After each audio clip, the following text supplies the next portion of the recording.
What's poppin' YouTube? JD here, back with yet another video for you guys. And in this video, we're talking about some mid. I mean, literally, we are talking about the Jordan 1 Union Toe mids. What up fam? So in this video, I'm gonna be breaking down this sneaker, comparing it to the original, the Jordan 1 Union highs. I'll be talking about the differences between these two models, and we'll also be talking about a very important question, and that is Jordan brand dying? By creating alternative and cheaper variations of some of their more popular shoes, is Jordan brand killing the integrity of their brand and just selling out? Or is making these shoes actually a good thing because now everyone gets to cop them? We'll talk about that later in the video. So let's get into it. We all know what these shoes are. So last year, the most popular Jordan 1 that dropped last year was the Union Jordan 1 collab. There was two versions of that shoe. So first of all, there was this blue and red pair, and actually Jordan brand even made a mid version of that dropped earlier this year. Then of course we had the black toe version that had the gray at the top,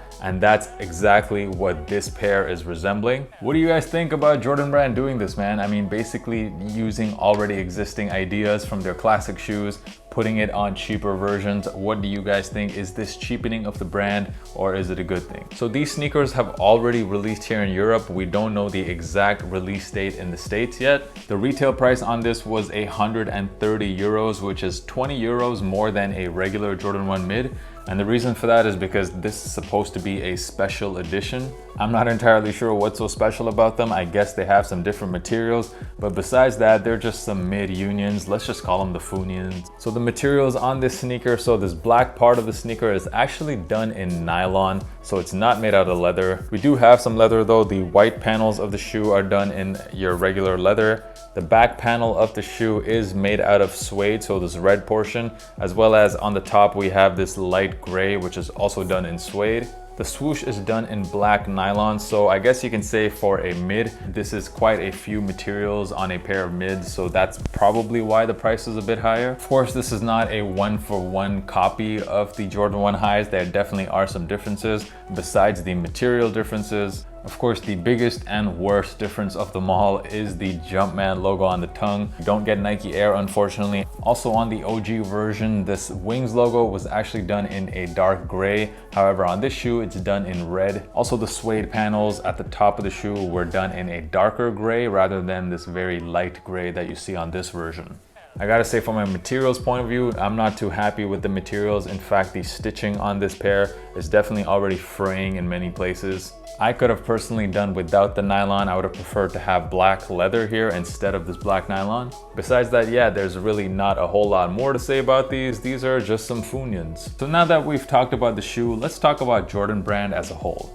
Now, if you've been following me on Instagram, you might have seen me say this a couple of times on my Instagram that I think Jordan brand is a bit washed. If you don't know what that means, well, here's a definition from Urban Dictionary. Now, I don't think Jordan brand is 100% washed because they do have some models that sell out every time, like the Jordan 1 highs. And also over the last couple of years, we've got some pretty good collabs from Jordan brand, like the Unions, like the Travis Scotts, like the Off-Whites. So I know it's unfair to say that the brand is completely washed. However, we cannot deny that Jordan brand is definitely not what it used to be. During the peak of Jordan brand, pretty much every single pair of Jordans would sell out. It didn't matter if it was 3s, 4s, 5s, 6s, 7s. It would always sell out. Nowadays, we know there's pretty much just one flagship product that Jordan brand is consistently selling out every single time, and of course, those are the ones. The demand for ones definitely hasn't gone away. In fact, I would say it's probably higher than it's ever been. And because of that, Jordan brand is doubling down on the ones. That's why every single month we get multiple colorways of the ones dropping.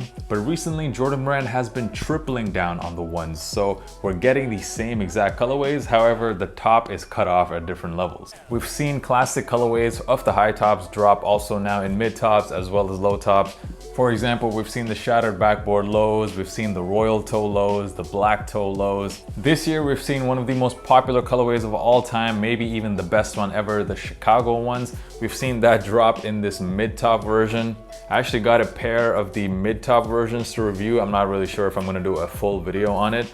However, this is what I mean. So this is basically the Chicago colorway minus, of course, this back panel. Someone forgot to paint that panel. And in my honest opinion, this really cheapens out the brand to me. Will they sell out? I mean, probably. A lot of people love those Union ones, and this is an affordable way to get that. So from a financial point of view, yes, it doesn't hurt Jordan Brand. It's probably a good thing for them. But I just think from a brand reputation point of view, I do think that this does hurt the brand. I would personally much rather if Jordan Brand just either restock the Union ones or just produce a lot more pairs rather than doing this. I know fans of Jordan Brand will say, you know what, Adidas does the same thing with the Yeezy 350s. They'll give us colorway after colorway after colorway of the same shoe. Well, sure, that's true, but Yeezys also give us different dope silhouettes every single year. Like just this year alone, we've seen a bunch of different silhouettes that we've never had before. When I recently did my review of the smoke gray Jordan 1 highs, which also was kind of a Union knockoff, I had this comment on my video from Charles the Last. He said, I bet the Union mid sells out. To you, it's cheapening the brand, but to those who just want a pair of Jordans, they are accessible. To them, it might as well be the Unions. I mean, yes, that's true, but I also think he's saying exactly the same thing I am, which is, yes, they are making the shoe more accessible, but what does that mean? That means you're making a cheaper version of the same product, and that is essentially what cheapening the brand means. You're not gonna see Adidas make knockoff versions of their own Yeezys. They'll let Zara do that. I can kind of understand taking inspiration from certain collabs and creating different versions. However, something like this, which is a blatant knockoff of the Union ones, I'm not messing with this. If Jordan Brand continues doing this, in my opinion, they are going to oversaturate their own market and destroy the one good product that they have, which is the Jordan 1 high. But that is just one man's opinion. I want to know yours. Let me know down in the comments. What do you guys think of the Jordan 1 mid Unions, or the Funions as I like to call them? And what do you think in general of this whole strategy of Jordan Brand of making different variations of the same shoe and overproducing the hell out of it? And very quickly, if you haven't already done so, make sure you guys are subscribed and hit that like button. It really helps out the channel, guys. Also, if you haven't already done so, make sure you follow me on Instagram. The handle is right here. It is at JDKick6. Definitely the easiest place to contact me, and I drop a ton of content on there as well. Watch out for new videos, lots more on the way. Thank you guys for messing with the channel. Until next time, peace.